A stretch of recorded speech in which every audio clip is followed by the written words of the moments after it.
Don Becker, my man, thank you for taking the time today. Really, really appreciate it. Currently, you're in a hotel room in New Mexico. Is that right? What are you doing over Do I, do there? I, do I give the details? Yeah, yeah. We don't need the details. Just wondering, what's going on? Yeah, visiting family. Cool, cool, cool. Awesome, dude. But yeah, man.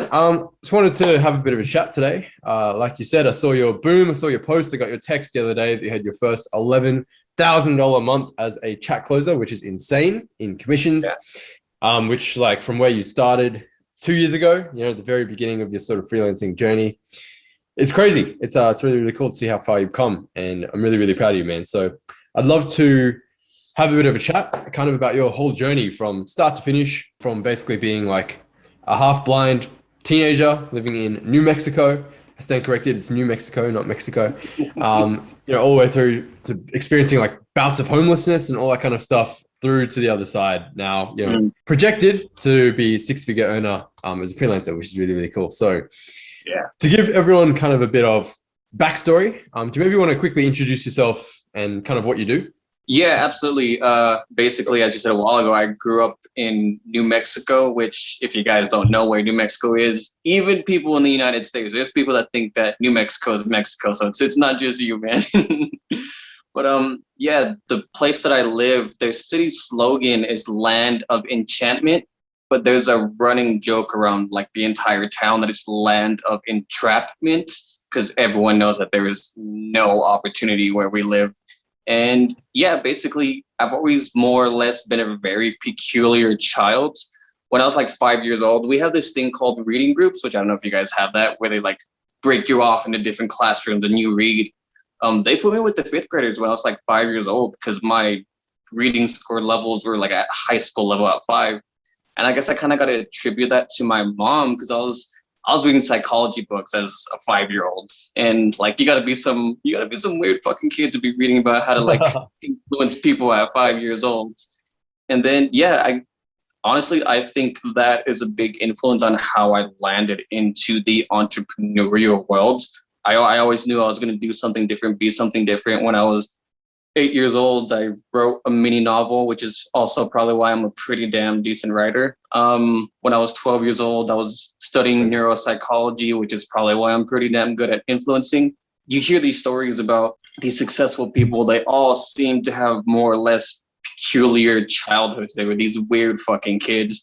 And I'm not 100% familiar with your story. I'm sure you can somewhat relate. You were probably a bit of an oddball. And I think being Oh, an for sure. entrepreneur, you have to have some fucking odd sense in you because you're like, dude, I'm gonna make a shit ton of money. And most people don't think like that, let alone people at a young age. But sort of bringing it back to what you said a while ago, the half blind thing. When I was five, I always needed glasses, and then just year by year, just progressively got worse and worse and worse. And then when I was around between the ages of 10 and 12, they diagnosed me with this thing called macular degeneration, which it usually only happens to people that are like seniors. And even then, it only happens to like 10% of seniors. So it's a fairly rare disease. And basically, it's a disease that destroys your macula as well as your retina. And I'm not sure how familiar people are with your eyes, but once your retina is destroyed, you can't fix that. Until Elon Musk comes out with his brain chip, then that's going to be fixed. But yeah, when I was 14, I had to wind up giving up basketball, which basketball was everything to me. I was playing since I was four, and then it just got to the point where I couldn't even see the ball. And everyone knows how big a basketball is. There was Yeah.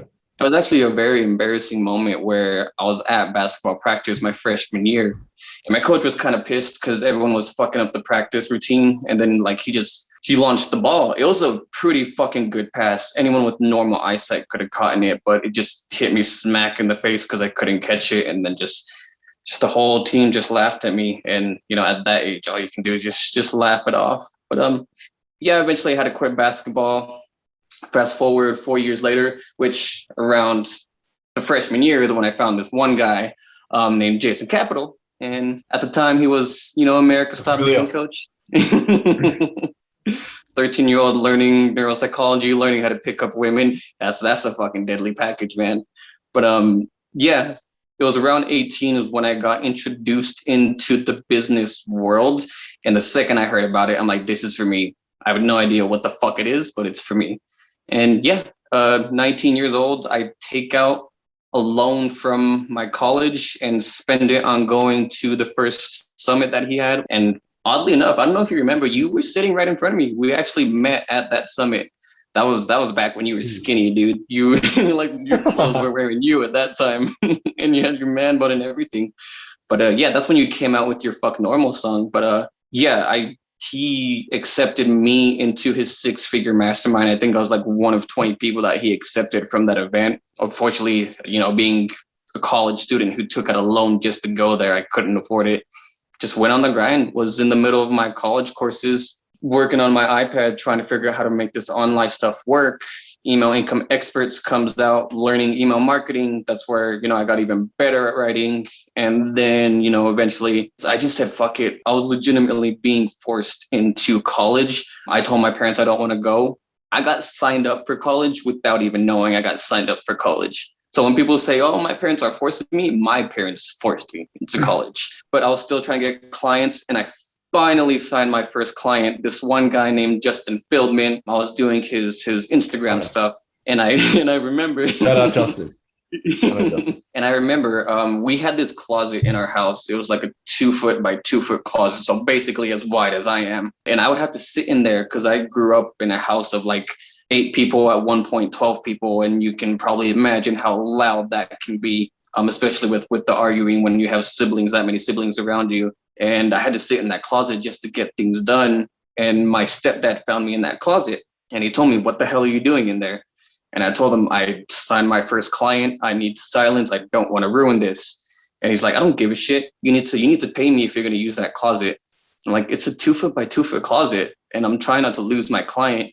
And his exact words after that was, you're just going to fail and get sued. And that was kind of the tipping point where I was kind of done living in that house. So I literally bought a ticket to California with very few money left in my bank account. Didn't tell anybody until 3 days before my flight, because I eventually had to fucking say it. I couldn't postpone it. Like, it's gonna happen, so it has to be said. And yeah, I didn't tell anybody. I didn't have money in my bank account. I didn't tell anybody I wasn't gonna have a place to stay. All I knew was I needed a new environment. And I remember being in California, and there's just something about California, besides now California's got the shit. There's something about California that's just so uplifting and so opening. It's breathing in the California air. It's literally a different fucking air that you're breathing in. You've been there. You know how that air feels when you like about it, smell it. Just energy, opportunity. I don't know. Absolutely. Nice fresh air. Yeah. Apart from LA, LA is kind of stinky. Oh yeah, there's like 60,000 homeless people in LA. It's ridiculous. But I was meeting up another person who was a JC student, and we both had this plan. We're gonna split hotels, we're gonna split Airbnbs, we're gonna split everything, we're gonna make this thing happen. 2 days in, he's like, yeah, dude, I think I got what I needed, which it's basically him saying he got too scared and he bitched out, leaving me in an even tougher rut. And yeah, that's when the homelessness began. It was hard as shit because I had like $120 in my bank account, which to people is like, oh, that's a decent amount. California, that's like $50. That's what you got in your bank account. That's like a couple days of living expenses. Yeah, and there were nights where I had to decide, am I going to eat tonight or am I going to have a place to sleep tonight? 9 times out of 10, I chose a place to sleep because I got into intermittent fasting at a young age, so I was used to not eating. And I got on a call with this guy named Dave Hernandez. He basically tried to pitch me his coaching stuff, and I told him, dude, I don't have a fucking place to sleep right now. And he's the one who helped me came to the realization that, and this is kind of why I preach this to people as well, sometimes you got to fucking suck up your ego and get a job before you can make this entrepreneurial stuff happen. And that's what I had to do. I got a job at the South Coast Plaza, which if you get a job there, you're going to be making decent money. I was making $2,500 to $3,000 a month, which isn't a lot, but it's enough to get me out the streets. And then COVID hit. And then I was back again to virtually being homeless. Lucky enough, I met a guy at the last event. He met a guy that was looking for roommates, and he's like, yeah, dude, just pay me $300 a month and that's it, which is a fucking steal in California. And yeah, I hopped up. Yeah. Crazy. Like you couldn't even get a place for $300 a week here Oh, no. in Australia. You pay like close to $2,000 for just a room in California. Yeah. Like this place here is 1,100 a week, but that's Australian dollars, not US dollars. So a bit less, maybe like 800 US. I signed a few clients for my copywriting, and basically they were shit clients. I was making the same amount. I was making, working 12-hour days, but at least I was fucking enjoying the 12-hour days. These days I weren't enjoying. They expected 60 pieces of captions and video story content done within 2 to 3 days, and I got it done because I needed that damn money, but it was just too much, and I got rid of that. And then, hopped over to my friend Abby's house. She was an old client. This guy named Raphael Kraus was like, I want to move to Scottsdale. Canada has such horrible taxes. You want to move with me? I think I've heard of that guy, actually. Yeah, I think so too. So like, you want to move with me? I'm like, yeah, okay, let's do this. Not knowing, or him not knowing, I had $0 in my bank account and zero income coming in. Signed the lease with zero income coming in. The only reason why I got it was because I had decent credit. And I had 2 weeks to come up with like 1,500. Well, actually it was like more around $2,000 with zero job, being blind as shit. So no one wants to hire you and no clients coming in. And you signed a lease, not just for you, but for somebody else. So there's a lot on you. So I just busted my ass, signed 2 clients, made I think like 7,500 in 2 weeks. And fast forward to now, working with the top name in the copywriting industry. He's shouted my name out a couple of times, so I think that gives me permission to say his name. Stephen Georgi, making first month together close to $8,000, second month together, near $11,000, and third month together, we're definitely going to be doing a lot more, because what I brought to his plate, it's literally changed his entire business model, and it's going to be fucking fun. Yeah, dude. I heard. I got his email. I'm on his email list, and then someone's like, "Bro, Stefan, like, give you a shout out in your email." I was like, "Oh, cool." And then I went and checked out the email, and talked about hiring you for like the whole appointment setting, chat closing thing, and how like you basically gave him like my chat closing script PDF VSL, if you want to call it that, kind of module. Mm-hmm. And he was just like, man, I wasn't the biggest fan, but I sat down to write my own, and I just couldn't be fucked to write my own one. And he was like, you know what? If it's not broke, don't fix it. Like, I'll just model what works, what's already proven. What really happened? He did it. He did do it. But he did his own version. He was showing a lot of social proof up front, which is totally fine. You should show a lot of social proof, but it wasn't the way that you should be doing it as far as chat closing goes. And I'm like, do I tell the best sales letter writer in the world he needs to redo this? He needs to redo his sales letter. Do I tell a sales letter guy he needs to redo his sales letter? I'm like, fuck, this is gonna go on me. If people don't close, he's gonna think it's my fault. So I told him, you gotta redo this, man. Do it like the way that I kind of showed you with Sean. It seems to work best. This and this has happened with it. These people have used it. And he kind of put it off for a month. I knew the second he sent his message, like, okay, dude, I'll redo it. Being a chat closer, you can read messages better than other people can read messages. I'm like, you're like, it's gonna be a while. Yeah. But he spoke to a little consultant friend of his, and he jumped onto it. And first half week, we did somewhere around 15 grand organic. 2 weeks later after that, we did around 35 grand, and we're around 50 grand all organic within the first like 50 days or something like that. Yeah. Huge potential, man, with what you guys have got going on there. And dude, it's a little bit surreal when like one of the absolute best copywriters alive on the planet like models and swipes like something you wrote to use for their business. It's Absolutely. like, that's pretty cool, although that was a bad one.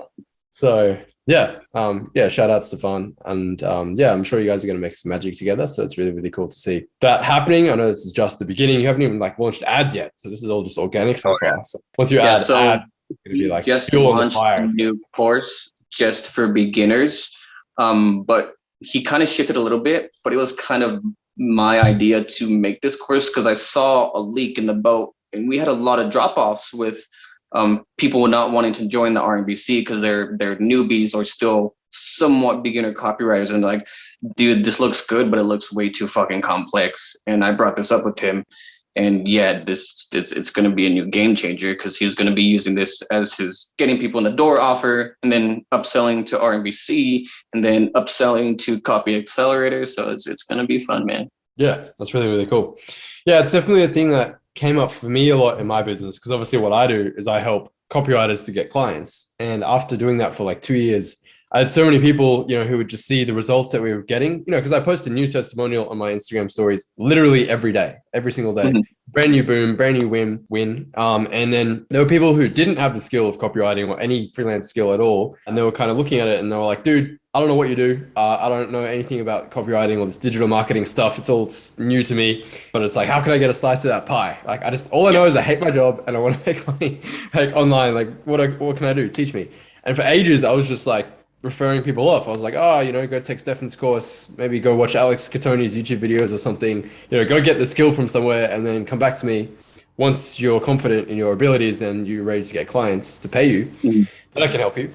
And so after just doing that for, years, I was just like, man, what if like I could, instead of just turning all these people away, like what if we actually built a program that could help people and actually learn the skill and then teach them how to get clients. And then that's when I partnered with Sam Robson and Tyler Ryan, who, they're in Justin and Stefan's mastermind, and they actually teach some of the lessons or whatever, modules or live workshop stuff at their events. And dude, these guys have written for nearly every big name. I don't want to say every big name, but nearly every big name entrepreneur under the sun, from like Grant Cardone, Ty Lopez, V-Shred, BioTrust, Craig Ballantyne, Joel Marion, Steve Weatherford, Brandon Carter, you name it. Like, it's pretty insane. Like companies that do up to 100 mil or more a year, these guys have written for them, built funnels for them. And they were my original copywriting mentors.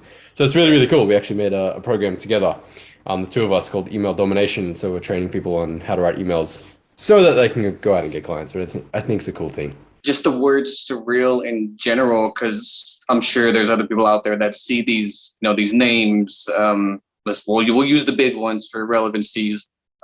Jason Capital, Grant Cardone, Gary Vaynerchuk, they see these names and they imagine meeting them, being close friends with them, networking with them, and not realizing that all you have to do is become who they need. So just kind of like, piggybacking off on what you said, teaching all these people copywriting, teaching them some chat closing, and then someone like me closing someone like Nick Pigeon. She's the one who, if it wasn't for Nick Pigeon, Boss Babe wouldn't be a thing.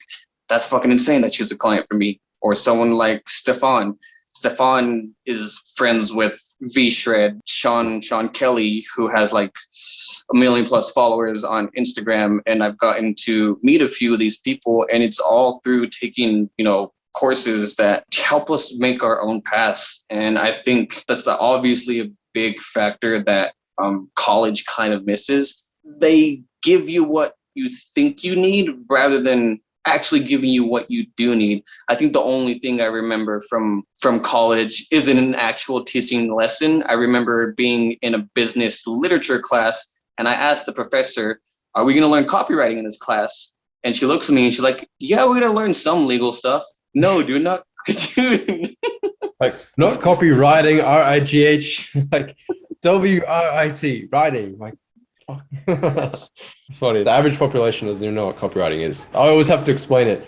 Like, it's funny. Like, people ask me, they're like, dude, I don't know what the fuck you do. I just know you make a lot of money. Like, what do you do? And then I'm like, I coach copywriters and how to get clients. And they look at me like, oh, that's cool. And I'm like, you don't know what a copywriter is, do you? And they're like, no. That's how to explain it. Because I think copywriting is like legal protection. You know what I mean? Like the copy RIGA. So yeah, it's always funny. Yeah, and I remember one professor, he came in the class as like a stand-in professor, and he basically was like, yeah, I used to run like a multiple six-figure business, but now I'm a professor and I enjoy this even more. And I'm thinking in my head, you're a professor for a community college. You're not fucking enjoying this more than having a multiple six-figure business. I'm guessing that business went belly up, and this was his only option, probably. Basically. So, yeah. That's really, really interesting, man. Just to kind of backtrack. So I know you seem like you've kind of always had this kind of entrepreneurial drive since the beginning, right? I'm assuming that's just kind of the way you're cut from a young age. Did you kind of know when you were super young that like, you weren't going to do the normal traditional 9-to-5 kind of route, work a job for 40 years, retire and die, kind of thing? Like, do you kind of know that deep inside as long as you can remember? There was a moment where I did want to get some form of a career at a job, two different things. And that was going to be neuropsychology. I don't know what it is. I just love studying people. I love learning how people work. I love influencing people. I love trying to figure out what triggers this, what triggers that. So if it wasn't business, it was going to be neuropsychology. But again, yeah, like I bring it back to 5 years old because that was the age that I realized I'm fucking different. Being able to be smarter than not just everyone in your grade level, but everyone in your entire fucking school. No 5-year-olds, no normal 5-year-old would be with the 12-year-old kid classes. That's probably what pushed me into a different path in the end. I think what really pushed me into business was I got super lucky. Full disclosure, it was my fucking hormones that made me lucky. Just freshman in high school, looking up on YouTube how to pick up chicks, and first person I see is this, again, Jason Capital. It's like, oh yeah, you gotta do the push pull method. You gotta like give it to her, but then you gotta pull away to make her want it more. But yeah, and then just following him. So I guess it's a combination of both knowing I was going to be different, and I use the word luck in the actual, not the actual, but the proper definition of luck is when hard work and opportunity meets. But just luckily stumbling upon a mentor, and just being introduced to that world. I did meet a friend. I was potentially going to do real estate type stuff because I met him in high school and his parents did real estate. But yeah, it was definitely being lucky and stumbling upon a mentor, which honestly, that word may sound overrated. That word may be overused, but finding someone who can show you a better path it's never the worst idea. Dude, not only is it never the worst idea, I would argue it's absolutely essential. Like, okay, it's not essential. It's only essential if you want to get there like 5 to 10 times faster and don't want to eat shit for like 5 years trying to work it out by yourself. All I know is I've done it both ways. I've done it the first way where I'm just like, I'm just going to figure this out by myself. And all I did was waste like a year and a half of my life, tons of different failed businesses and just heartache and hard work leading to nowhere. I literally felt like I was just grinding endlessly, like hamster on a wheel, spinning my wheels in the mud, going nowhere, And it wasn't until, ironically, it was also the same dude, Jason Capital, when he put out his copywriting program, Email Income Experts, I think it was called, where that's when I discovered email copywriting. I naturally found I was really good at it. And then I found it also easy to get clients, which no one else in the program could do to save their lives. And and then I transitioned to coaching after that. But he was definitely the one that got me my start. I definitely wouldn't be where I am today without the help of my mentors, especially, I guess, Jason in the very beginning for getting me that start. And a ton of people always ask, they're always like, oh, well, how, if this whole mentor coaching thing is kind of the game changer, then how do I attract, a mentor? Like, how do I find one? And really, like, there are two ways. Either you find someone who's really fucking good and you just pay them whatever you can to work with them, or you become someone that's worth mentoring, right? Like, no one who is super busy and highly successful and busy, like just crushing, dominating their path, is going to just completely take a 180 off their path and go and like help some dude who's starting out and is like, what should I do? Should I start this business or this business or this? Why would they do that? They're not going to take time out of their day. They're not fucking, Mother Teresa. So if you want to attract someone like that, it's like you need to be the kind of person who's already making moves, already making waves, already just putting yourself out there and trying things and, and going for it. And then once they kind of see that you're in motion, that you're actually serious about it, that's when they're like, okay, well, if you try it this way instead of that way, then you probably succeed better, right? And that's when they kind of want to help, is when they can already see that you're intrinsically motivated, you're already trying things, you're already getting after it. And, the guy who just sits there and like, well, how should I start? Where should I start? Like, no one's going to want to help you there. It's just like, they want to see that you're actually serious about it first, because those type of people who just sit there, procrastinate forever and wonder like, how should I start? When should I start? 99% of the time, they end up absolutely going nowhere. Even if they did have a mentor that takes time out of their day to help them, like they would just be like, oh, okay, cool. And they would never implement anything. And it's just a waste of time. So that's my little rant. Definitely leading off of like what you're saying right now. We probably both experience the same thing, but a lot of people will try for a few weeks, maybe a few months, maybe half a year. Maybe they'll get lucky and push half a year and they'll just wind up quitting or falling off or trying the next thing that they see that might work. Just giving into perspective, it took me 5 years to finally make this work. There are people that don't stay in actual careers for 5 years. They wind up getting fired or demoted. And there are people that won't put in the work for actually getting a degree for 5 years. There are people that won't try and find a sustainable job for 5 years. It took me 5 years being homeless twice and having shitty clients and having horrible income to finally seeing something work. And I think one of the big factors is I've always been so good at delayed gratification. It just seems to be something that's embedded in me, that I'm okay with delaying gratification. I'm okay with eating shit until something happens. Like even me and that guy Raphael Kraus, we were planning on doing New York for my birthday in October and then doing Formula One a few weeks later. And I told him, dude, honestly, I'm probably not going to do either. Right now, my goals are shifting as far as income, as far as what I want to do with my life. And I know I need to make sacrifices. I know I need to wait to reward myself. And he's a fellow chat closer too. And he tried to pull some chat closing stuff on me. I'm like, no, dude, I know what you're doing. Stop it. But yeah, I think definitely delayed gratification is something that a lot of people need to learn to be comfortable with. Definitely. And it's really hard because, dude, we live in such an ADD world right now where we're literally rewarded like instant gratification. Like everything is instant gratification. Like you check your phone and you have a new follower, some new likes on Instagram, and it's just like, oh, dopamine hit. If you want fucking food, you can literally open up your phone, Uber Eats, Nando's will be here in like 20 minutes. Instant gratification. Like everything has evolved, over the last few years to be instant. It's like we want it now. We want it good, high quality, and we want it right now, and it's like, having sex is just a swipe of a right. Yeah, literally. It's like, oh, I want someone to bang tonight. Swipe, boom, done. Oh, slumbuster, I guess. Like all of that. It's just like, that's the society we live in now. And it's really hard to kind of practice, delayed gratification, which is really, it's everything. It's extremely important. Anything that's worth accomplishing is going to take delayed gratification. You want to build a really impressive physique. Not going to happen overnight. I don't care how many steroids you take. It's going to take hard work in the gym, eating right consistently over time, right? You want to build wealth, compound interest. That shit takes time, everything. But yeah, it's something that's just been lost on kind of this generation. And I think it's a bit of an epidemic. It's the it's the fourth largest pandemic in the world right now after TikTok, Corona, coriander, and then delayed gratification. I was going to throw Joe Biden in there, but we'll replace it with coriander. People have different opinions on that, but that's interesting. Okay, so dude, tell me more about this homelessness thing. So you said you were homeless twice. So the first one was when you left your parents' house. Like, how did that look? Were you literally just living on the streets, or were you going between places, between friends' couches, or like how long were you homeless for? Just because I know it gets kind of thrown out there a lot, like, oh, homeless to six figures. Like, Logan did the same thing. And the Daily Mail, which is the biggest article in Australia, ended up writing an article about it because it's pretty fucking impressive.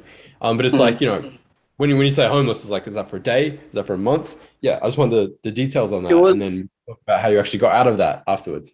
It was a combination of a couple things. There were days where I was sleeping in cheap as shit motels and Airbnbs, and there were days where I fucking met some random people that were in the same situation. There were days where we had to sleep in the car because neither of us made any money that day, so we couldn't even afford a $30 motel. So yeah, it was a combination of both of that. And again, as you stated, that word does get thrown around. It was a combination of both somewhat having a place to sleep, but not the best place, but as well as there being nights where I didn't fucking have anywhere to sleep. And there were plenty of people, friends, family members that I've never spoken to, but finally spoken to, just trying to, I wound up becoming that person having to ask for money. And I fucking hate that feeling. But everyone just basically telling me that, come home. No one's going to judge you. Everyone's going to understand. Shit happens. It didn't work for you. It's okay. And honestly, there was a part of me that was telling me, you know what? They're right. No one's going to judge me. No one's going to get mad at me. It didn't work for me. I should come home. But there was just this voice telling me, just don't do it, dude. Just trust me. Don't do it. 9 times out of 10, I'll follow my intuition. 1 time out of 10, I won't. And I always wind up fucking up when I don't follow my intuition. And I decided to follow it this one time and fuck that 1 out of 10 time. And yeah, so basically just kept pushing. Again, every now and then I did have to borrow money because you kind of don't get comfortable sleeping in a cold as shit car with, yes, the beach is nearby, but with the beach and the weather, it does get fucking humid. And yeah, I would rather beg for $20 so I can have a shitty motel to sleep in than have some humid as shit car to sleep in. And yeah, it just got to the point where I was like, this entrepreneurial stuff needs to wait. I got into life insurance. It was an MLM life insurance, so it was probably like double the anti words you want to use, but that didn't work out. They were very pyramid schemy. They were like, yeah, don't use the name. I doubt they'll sue me. Don't use the name. It's Primerica. Use PFS Finance. That's our stock name. Don't tell them what it is until they meet us. And they're like, oh yeah, we're super ethical. And nothing that I was doing felt ethical. Yeah, I got done with the life insurance world, and I said, screw it. I just applied to place after place, just applying. And I finally got a call. This place in America, I'm not sure if you guys have it in the UK. It's called Corner Bakery. But yeah, they're like, come in for an interview. We're looking for cooks. I came in, they sat me down. And a little secret, whether it's an interview or whether it's closing a client, it's less about how impressive your portfolio is. And you can totally correct me if I'm wrong. It's less about how impressive your portfolio is. It's more about being able to connect with the person and making them like you and making them see what kind of person you are. I have closed all of my clients that way. I've gotten all of my jobs, not based off my portfolio, but based off of who I am. So I just use my charismatic charm. Like, you know what, dude?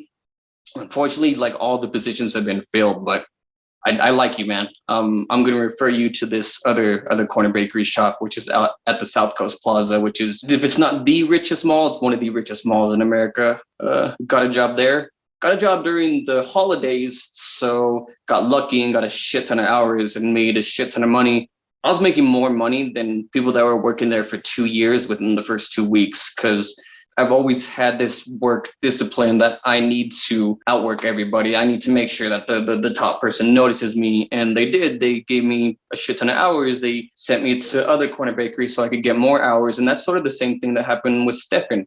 I was just supposed to be a chat closer, but I saw that there wasn't a lot of activity happening on the stories. And stories is one of the main drivers of getting people into the DMs. Newsfeed works equally, well, probably not equally as well, depending on the account, but in OK amount, they're putting a lot more focus on the newsfeed and not so much on the stories. So I basically took it upon myself to do the stories, was getting people in myself, told Stefan, you know what, man, I'm going to fly out to Vegas and I'm going to record some content with you. Flew out to Vegas, recorded content with him. I came up with the idea of this new program that he just launched. I updated the team, the Instagram team, which it's a third party type of working team. I did all this stuff that I wasn't supposed to do, but wasn't in the job description, because I knew it's going to make me stand out. And there's just something about being a leader. At least for me, some people don't like leading. There's something about being a leader that just makes me feel so good. Like even right now, I'm reading John Maxwell books. I'm going to go through all of his shit because I know he's probably one of the top people to learn leadership from. And yeah, reverting back to getting away from the homelessness thing, the corner bakery, I was making, decent money. And again, pandemic hit. Raphael, he's the one who introduced me to the chat closing world. I felt so stupid because I fucking learned this in person and you were there. And I was focusing so much on doing the content side of stuff. And I realized, why the fuck wasn't this the thing that caught my attention was this? I'm like, fucking shit. If I had only done it that day, which was maybe close to a year and a half, probably within that realm, I would have been so Miami, much right? Yeah, Miami. We spent like a week together. It was with the power speaker and then the IG agent. That's where we learned the chat closing. That was March 2019. So that was over 2 years ago. Yeah. So basically how you got out of homelessness was you were just applying for jobs like crazy, hustling. Obviously you fuck living paycheck to paycheck. You were literally living day to day, like hour to hour, just okay, I have enough money to sleep somewhere tonight or I don't, kind of thing. So, that went on for, I guess, a few weeks, right? And then probably month and a half. A month and a half. Okay. So yeah, I guess you were just, putting out as many job applications as you can, Well, actually, trying to no. get clients on the side with your More around training. 2 months because I remember leaving in September and barely getting the job in December. So it was around 2 months. 2 months, yeah. So basically, after like just putting a shit ton of job applications, the guy was like, "Hey, we're actually full, but I like you, so we're going to refer you." And then that's how you got the Christmas job at the mall. Yeah. Okay, cool. And then that was enough to kind of pull you out of homelessness, at least for a while. And then you were able to obviously pursue your more entrepreneurial side of things. But yeah, I do. Circling back to what you said at the beginning, I think it's really important. It's like a lot of people just feel like they have the only way is, I have to fucking quit my job and go all in on my business. But it's like, no, actually, a lot of the time, that's not the best idea. Like, it is not at all a bad thing to have a stable income from a job while you build your freelancing business or your side hustle or whatever the fuck you do, for your entrepreneurial endeavors. Then once your income from that exceeds the income from the job, then I think you can quit. Because yeah, I mean, we've got tons of stories about people who've just gone gung-ho and just quit their jobs and dived in. Ray Payne got fired from his job and within 30 days was making $10K a month. Fast forward 2 years, that was exactly 2 years ago. And now he just hit $2 million a year. Okay. Crazy story. Super impressive, but not the norm, right? So it takes a certain kind of person who really excels under pressure to kind of make that happen. But, it's not for everyone. So it's just kind of like, it's okay. Like you can work a job and then just comfortably transition out of it. You don't have to like go full like burning hot fire under your ass because you're going to run out of money and end up on the streets if you don't make it happen. Okay. Not the best way to go about it. First, starting off in DM closing, it's probably not just DM closing, it's probably any type of entrepreneurial type of work. You get in this mindset of how much money can I fucking make? Moving in with him, I learned a lot of chat closing and how to treat people in chat closing. And he has like this mental philosophy and he tells me it not purposefully. We just like go back and forth, like telling each other our experiences with certain prospects. He's like, yeah, dude, this prospect is barely even able to afford their family. I don't want to close them. This doesn't feel right. And he definitely taught me a lot of moral stuff when it comes to the business world type of things. And that's definitely going to be a huge factor in any business that you do.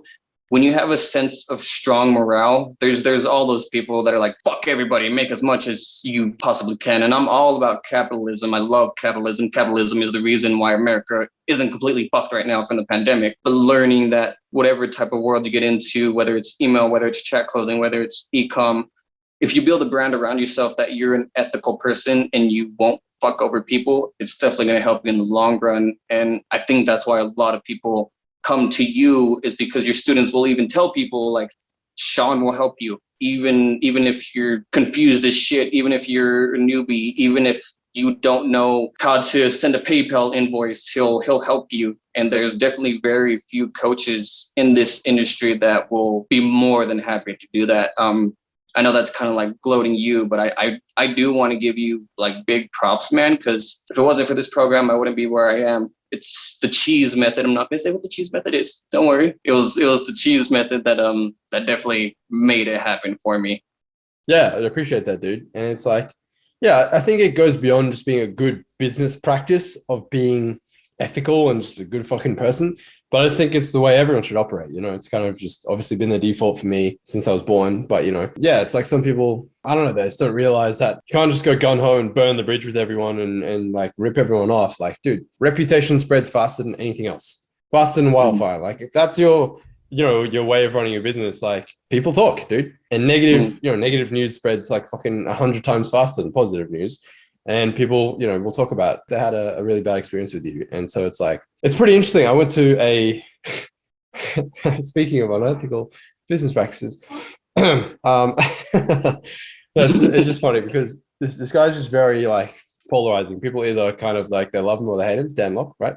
So I went to his business event. This was 2 years ago, June 2019, and it was like it's called High Ticket Influencer. So it was basically like coaches and I hate the word influencer, but essentially how to grow that kind of coaching business kind of thing. And essentially he put down on a sheet of like there were 10 different ways that you could grow your business. One of them is like a big ad budget. There's getting press in big publications, Forbes and all that kind of stuff.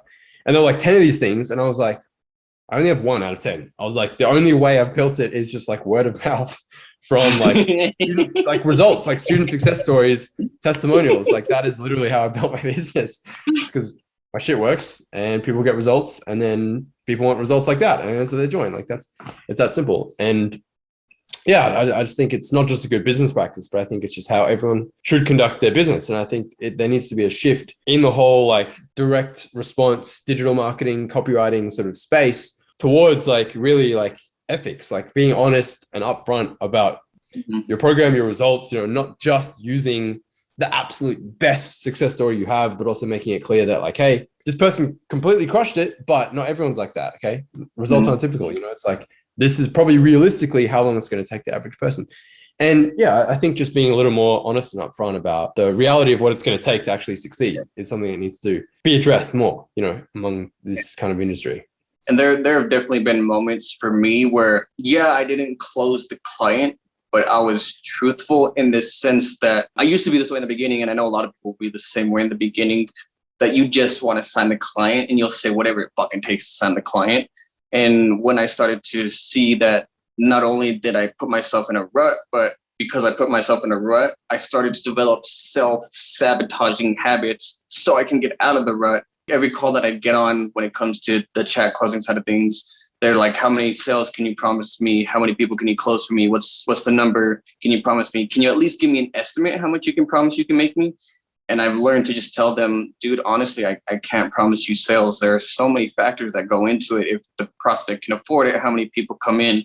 If someone promises you a certain amount of sales in a month, they're just lying to you so they can close you. And I don't want to be the one who lies to you just so I can close you. And yeah, I've lost clients because I couldn't give them a set in stone number, how many people I'm going to close for you, how much sales I'm going to make. But it didn't leave a bad taste in that person's mouth. So yeah, definitely a combination of some integrity in there, as well as just being, more morally just.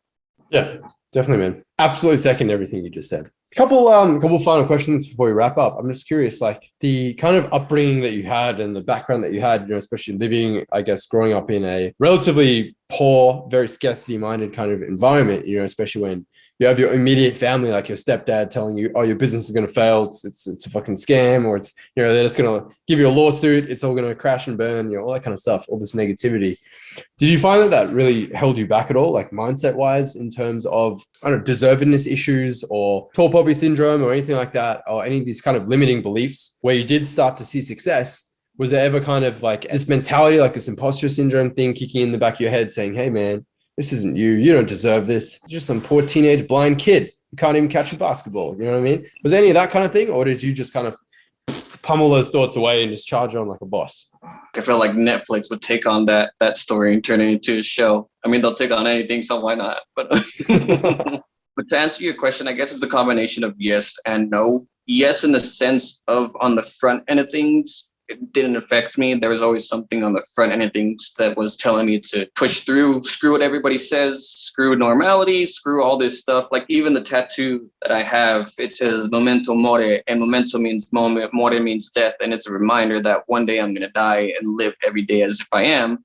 And surrounding it, it says, because the people who are crazy enough to think they can change the world are the ones that do. And I got very lucky to have that mindset that I'm odd as fuck. I'm not a normal person. Something's going to happen.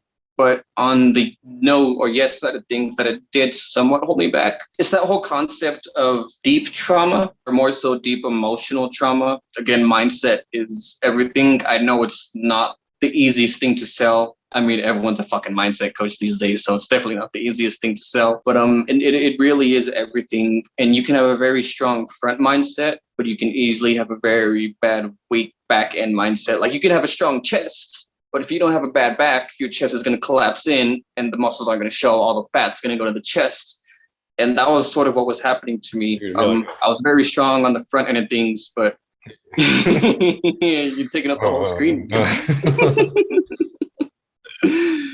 I was very strong on the front end of things, but on the back end of things, I was noticing all this stuff that started to arise when I would get calls with these big clients. All my calls were with big clients. My first call, 18 years old, was with Antonio Centeno, which if y'all don't know who that is, Real Man, Real Style, 2 million plus followers. I'm some fucking 18-year-old kid in fucking Las Cruces, New Mexico that no one's heard of, talking to one of the biggest influencers on YouTube at the time. All those moments of talking to those big people, there were moments where I'm like, I'm not going to close this, but I'm going to do it. I know I'm not going to close it because he's so big, but I'm going to do it anyways.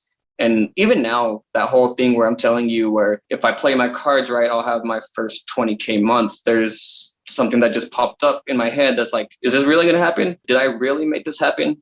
Do I really deserve this?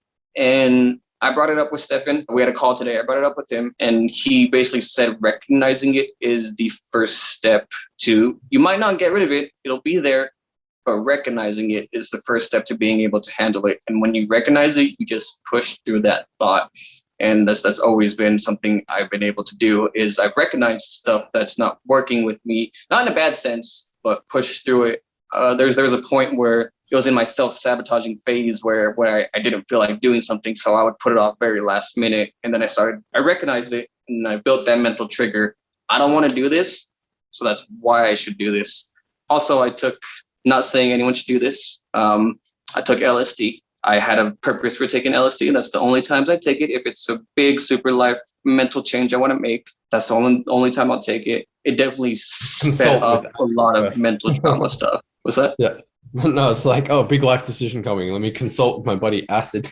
I'm always constantly developing myself, and I do take breaks. I know there's this whole mantra of never stop developing yourself, never stop working on yourself. And I came to the realization today, it'll wind up not only becoming a habit, but also counterintuitive, because you have fixed everything in the moment that you needed to fix.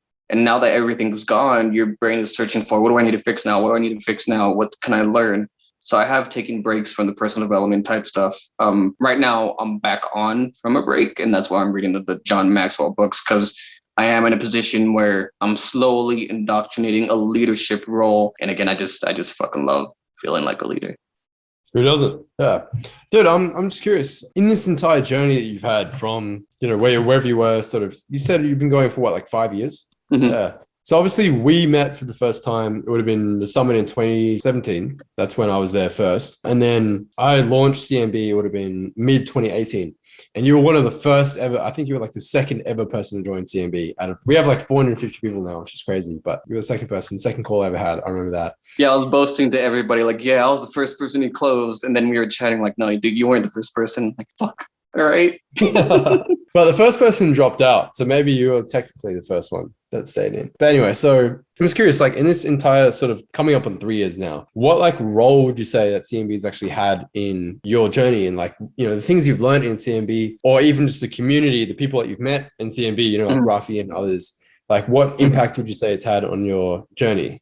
So I'll give two impact variants, one being business and one being personal. The business side of things, again, I think it's like maybe you have like 10 methods somewhere around that of how to get clients. It's been a while since I've checked CNB. Yeah. It's that whole concept, copywriting, even just like business quote shit that you see.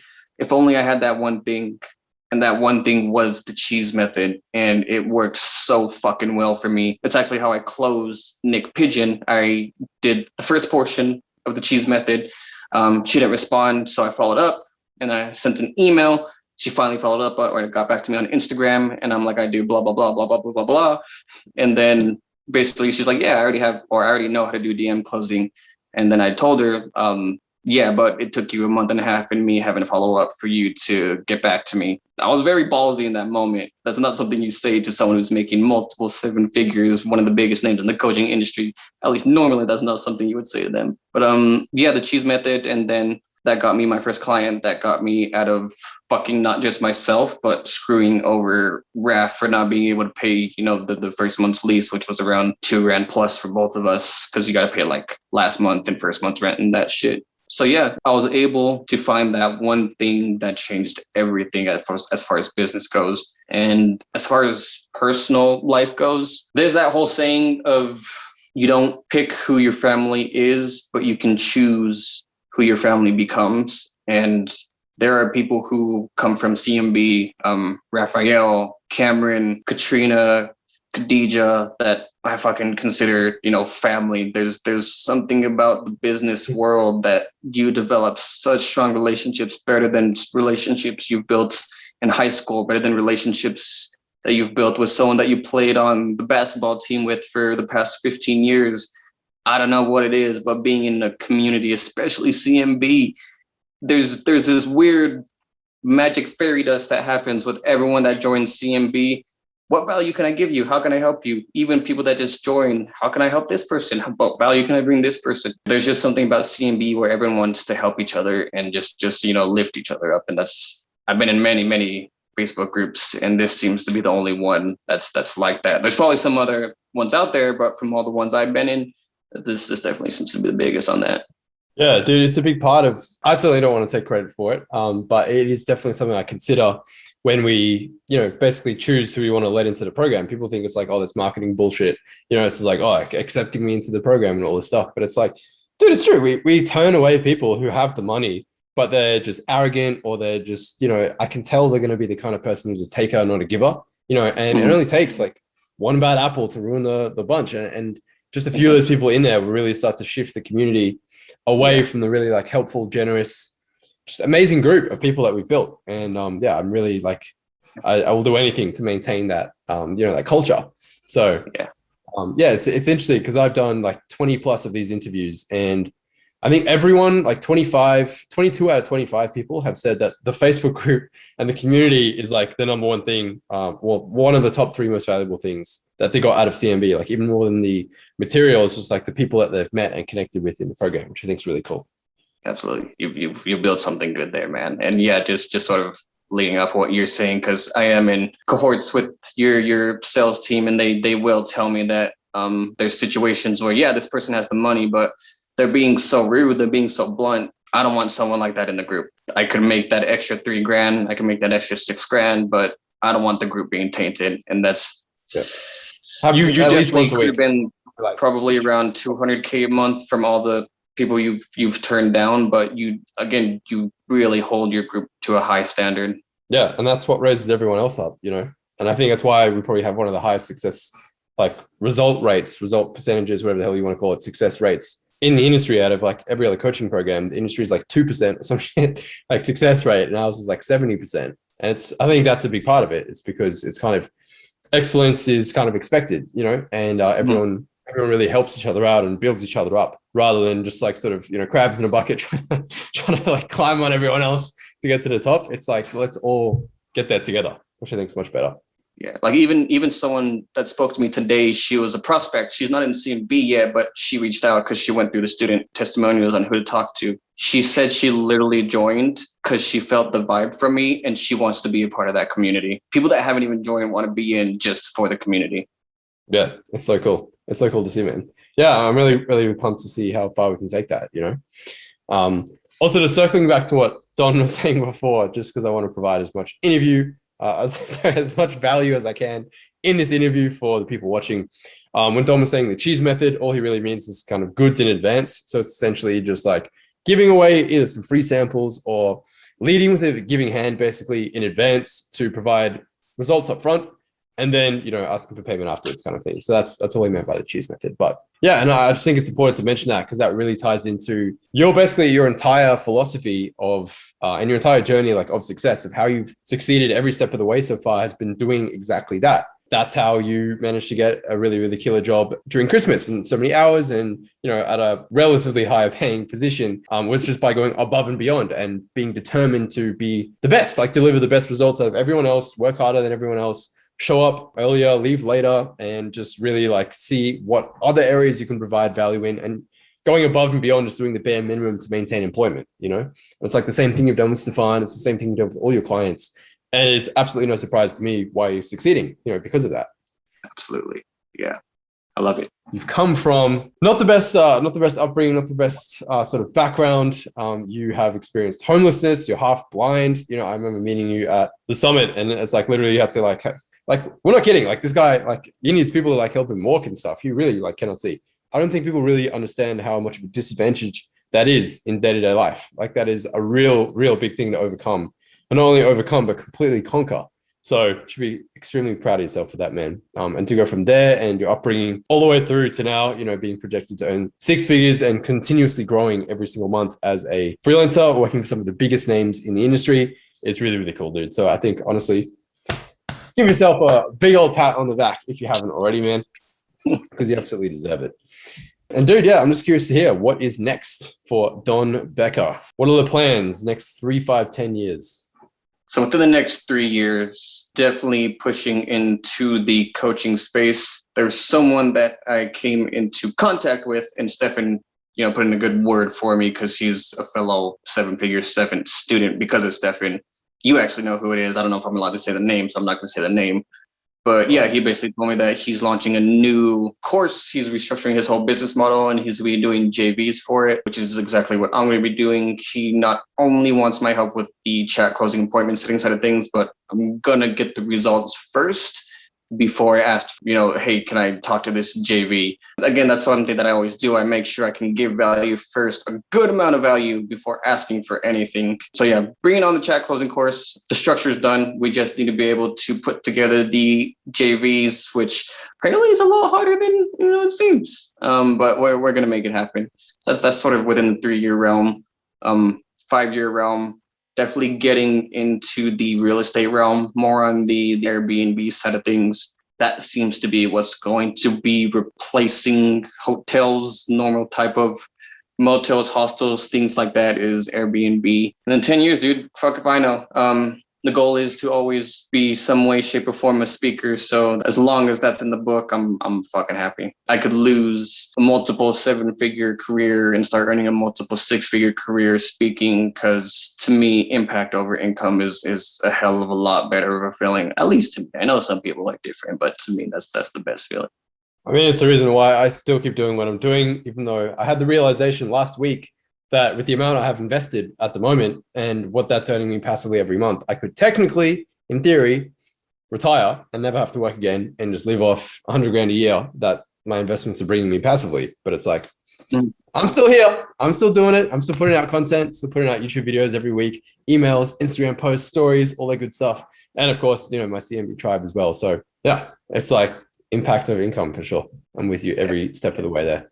Dude, and I think that is a tremendous place to end. So, Don, if someone wants to find you on the interwebs, online, social media, where can they do that? Instagram is definitely the best place. It is literally my name, Don Becker. It's super complex to spell. I know, DonBecker.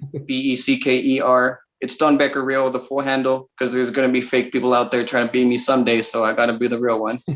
Gotta get that in advance. Don Becker Real. Okay. Once again, man, appreciate you a ton for taking the time to join me on this today. I know you're a busy man. We're both super busy. So really appreciate you for taking the time, sharing your journey, sharing your story. No doubt, extremely inspiring to an absolute ton of people out there. And also really tactical, like some tips that you gave out today that people can literally start implementing right away. There's little things like giving value in advance and all that kind of stuff that we covered today to really walk in the path that you've already walked down, Absolutely. Awesome, man. All right, dude, I'll leave you to it and have a fantastic rest of your day, and we'll talk soon, man. Awesome. Appreciate you, bud. You got it, dude.